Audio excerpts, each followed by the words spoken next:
You wake up on a seemingly ordinary Tuesday in East Java, Indonesia. And by the end of the day, a mountain has exploded 10 separate times. 10. Not one huge eruption.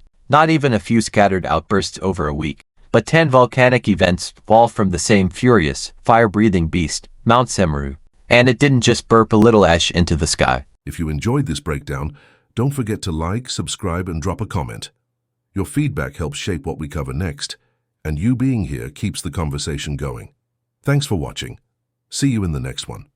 And the craziest part, practically no one saw it coming. Sure, Semeru has a reputation.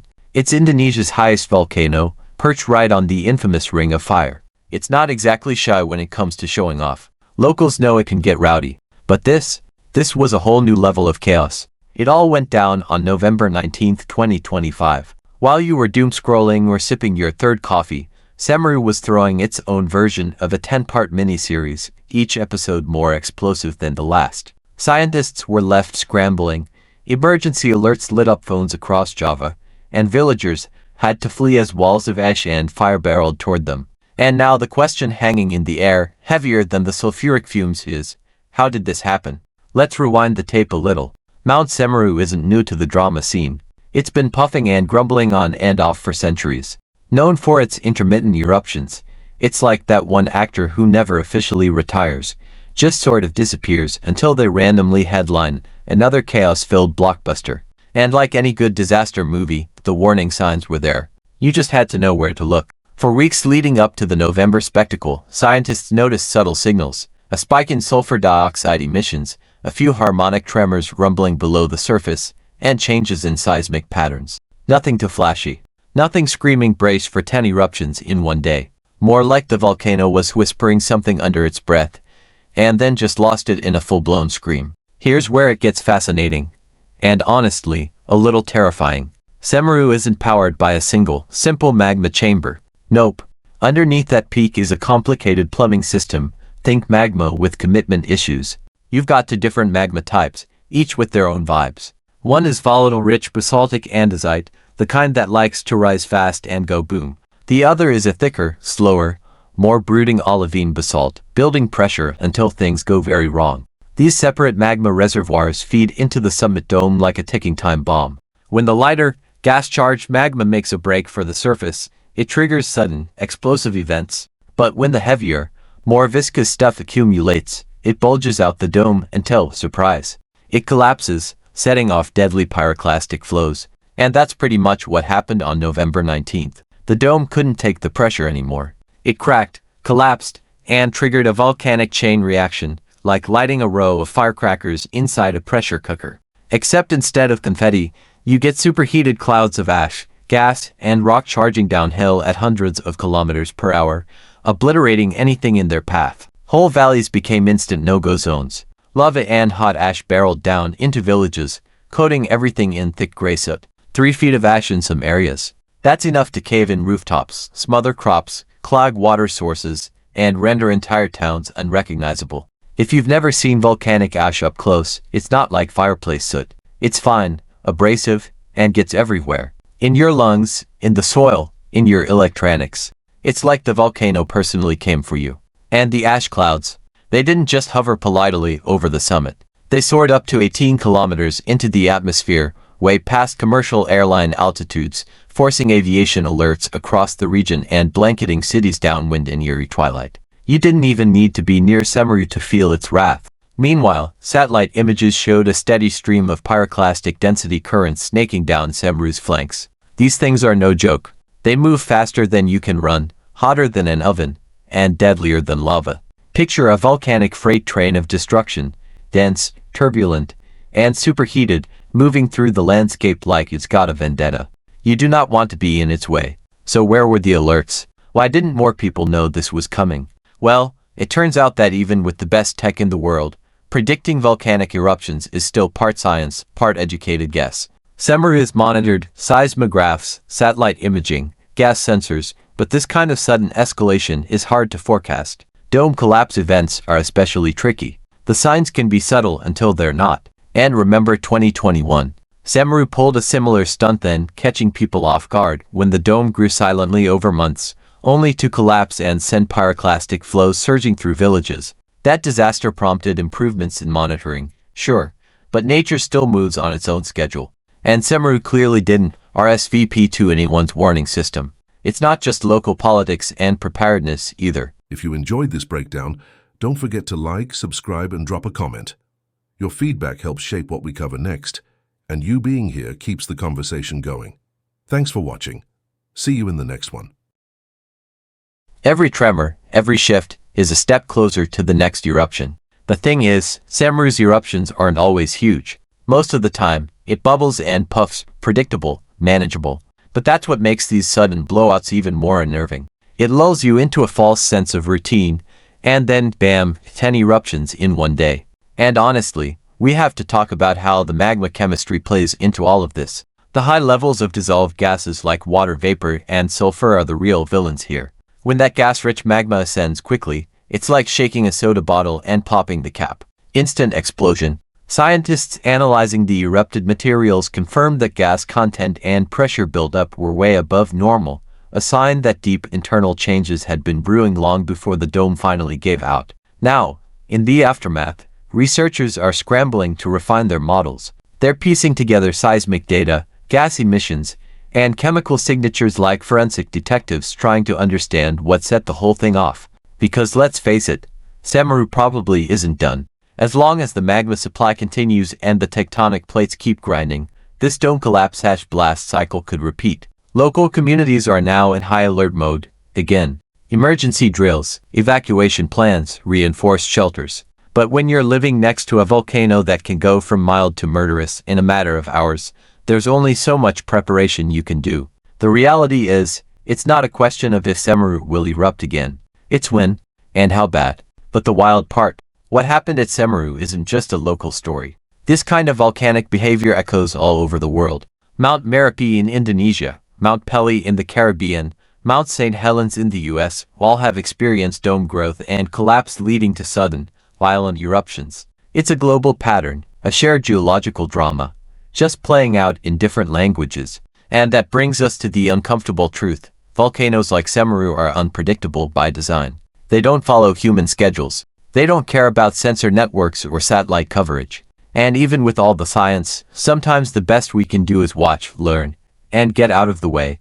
So, what's the takeaway here? Nature's not just dramatic, she's got range. And Semeru's November outburst was a brutal reminder that some of the most devastating events can unfold silently until the moment they erupt into chaos. Should scientists have seen it coming? Maybe. Could better monitoring have helped? Absolutely. But even with perfect instruments, volcanoes like Semeru remind us that we're still guessing, still vulnerable, still tiny spakes standing in front of giants.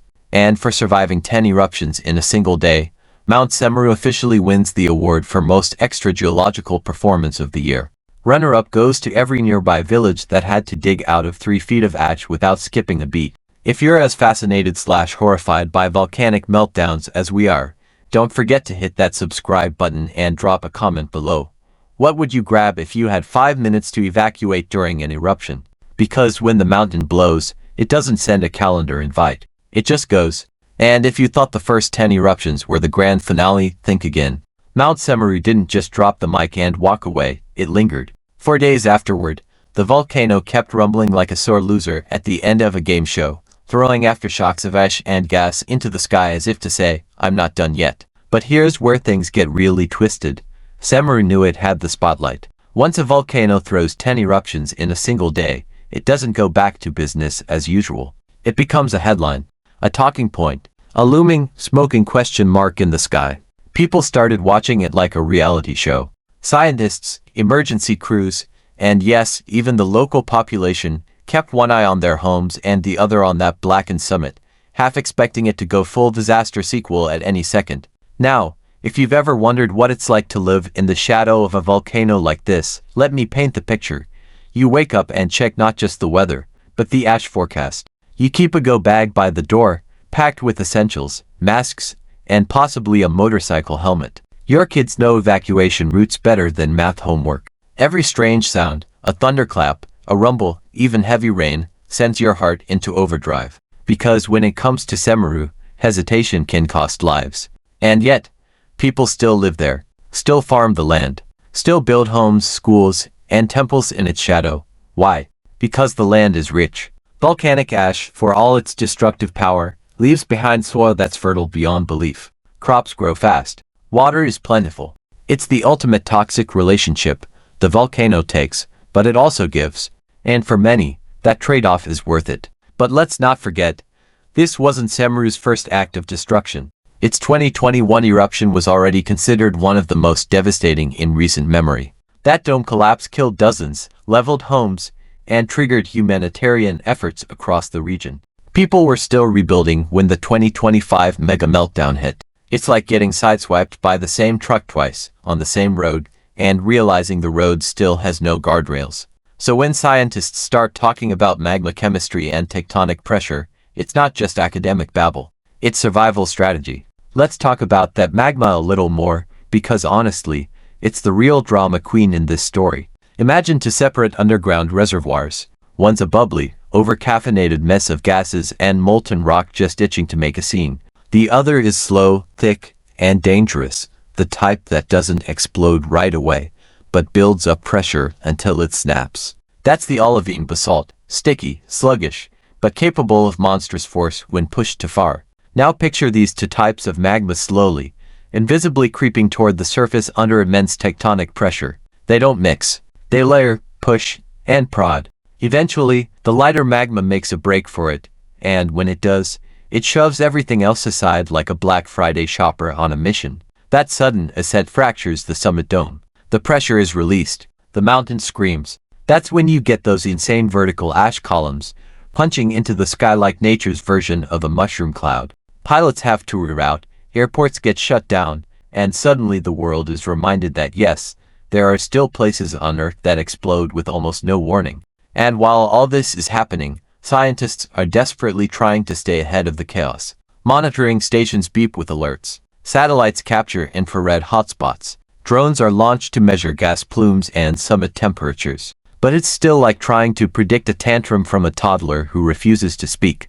You know something's brewing, but you never know how loud or messy it's going to get until it's too late. What's even more surreal is that Semeru, like many active volcanoes, has this eerie beauty to it. When it's not actively spewing death and fire, it's stunning, lush green slopes, misty ridges, and a postcard-perfect summit that attracts tourists and photographers alike. It's the ultimate Baytan switch. People hike it, take selfies near the crater rim, camp on its lower slopes, often completely unaware that just below their feet, a pressure cooker is ticking. And here's the kicker, Semeru isn't alone. Across the ring of fire, dozens of volcanoes operate with the same level of unpredictable volatility. Mount Merapi, Sakurajima, Mayon. These mountains are part of a club no one wants to join, the high-risk diva volcanoes. They have a flair for the dramatic, a history of devastation, and the potential to shift entire regions into crisis mode overnight. But back to Semeru's 10 eruption marathon. Once the ash settled, figuratively and literally, the scientific community went into overdrive. Every sample of ash, every gas emission reading, every seismic tremor became a clue in an urgent geological whodunit. Was this a random surge in activity? A signal of deeper magma replenishment? Or worse, the start of a longer eruptive phase that could stretch on for months? Spoiler, nobody really knows yet. And that uncertainty is the real villain here. Because when you don't know what's next, how do you prepare? Do you evacuate everyone and shut down life in the region indefinitely? Or do you wait and risk being too late? For now, authorities have set up exclusion zones around Semeru, no-go areas, that stretch out for several kilometers. Emergency shelters have been stocked. Health officials are handing out masks and eye protection. But how long can people live in limbo before reality forces them back to their homes, even if those homes are in the path of destruction? This is where the story turns from geological to political. Because every volcanic eruption exposes not just Earth's inner rage, but also our human limits. Infrastructure, planning, funding, it all matters. And often, it's not enough. Volcano monitoring programs are underfunded. Response systems rely on international aid. Communication breaks down just when people need it most. And in a country with over 130 active volcanoes, resources are spread very thin. So Semeru becomes more than just a mountain. It's a mirror reflecting our weaknesses, in science, in preparedness, in how we treat the people living on these front lines. And when the ash settles, we always say the same thing: we'll be ready next time. But what if next time is tomorrow? 10 eruptions in a single day wasn't just a geological event. It was a statement. A scream. A reminder that no matter how advanced we think we are, the Earth is still the one running the show. And it doesn't check in with our schedules, our governments, or our budgets. It erupts when it wants. And let's be real. If Earth had a PR manager, Semeru would be its drama queen. And this latest outburst, a full-blown rebranding campaign. New logo. New trailer. Tagline. You thought I was done. Think again. So now we wait. Scientists revise models. Authorities tighten protocols. Families sweep ash off their roofs for the 100th time. And the rest of us, we watch from a distance, marveling at the spectacle, forgetting, just for a moment, that this isn't fiction. It's real. It's raw. And it's not over. Semeru's November 2025 eruption is already being compared to some of the most iconic volcanic events in history, and not just for the sheer volume of activity. What made this event so chilling was how little time there was to react, how quickly it escalated from routine puff to biblical chaos. If there's one mock moral we can take from all of this, it's that volcanoes don't do subtle.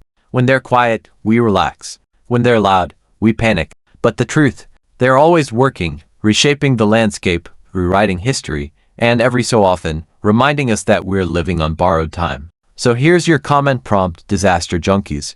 What would you do if your hometown suddenly had to deal with 10 eruptions in one day? Could you make it out? Would you even hear the warning sirens in time? Drop your thoughts below, subscribe for more meltdown-level drama, and remember, the ground beneath your feet is never really stable, especially when Semeru's in the mood to perform. And just when you think you've wrapped your head around it all, the 10 eruptions, the pyroclastic nightmares, the dome collapse drama, you remember, this isn't a one-off event. It's a cycle, a pattern. Semeru isn't cooling off for good. It's just catching its breath, because this mountain, it's got history, it's got rage, and it loves a comeback arc. Locals return, sweep ash off rooftops like it's just another Tuesday, while scientists pace in their labs, knowing full well the clock is ticking. The magma chambers below haven't gone silent, they're shifting, simmering, whispering secrets to the Earth that we're barely able to decode. The tragedy here isn't just the destruction. It's the fact that next time, we might still be caught off guard. Thanks so much for watching. If you made it all the way to the end, you're officially part of the small percentage of people who don't just click away, and that means a lot. Before you go, I'd love to hear from you. Drop a comment below and tell me your thoughts, your ideas, or even what you'd like to see next. I read every single one of them, and your feedback genuinely shapes the direction of this channel. If you enjoyed the video, tap that like button. It tells YouTube this content is worth sharing. And if you haven't already, hit subscribe and turn on notifications so you don't miss the next upload. We've got more exciting videos coming, and trust me, you'll want to be here for them. This channel is just getting started, and your support helps it grow faster than you realize. Thank you again for spending a part of your day here with me. Stay curious, stay motivated, and as always, take care of yourself. Until next time, I'll see you in the next video.